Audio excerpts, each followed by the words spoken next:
അൽഹംദുലില്ലാഹ് ഹംദിനാലെ ഞാൻ തുടങ്ങുന്നല്ലാഹ്. അഹ്മദൻ നബി മേൽ സലാമും ചൊല്ലി സ്വലാത്തുല്ലാഹ്.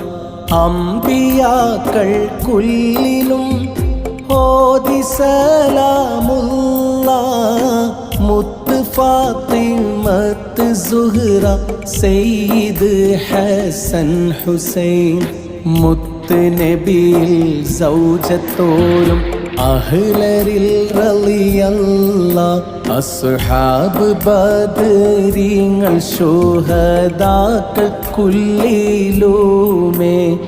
സയ്യിദ് ഉവൈസുൽ കർണിയോരും റളിയല്ലാഹ്. അവരുടെ ഹഖാലെ ഹജാത്തങ്ങളിൽ വീട്ടല്ലാഹ്.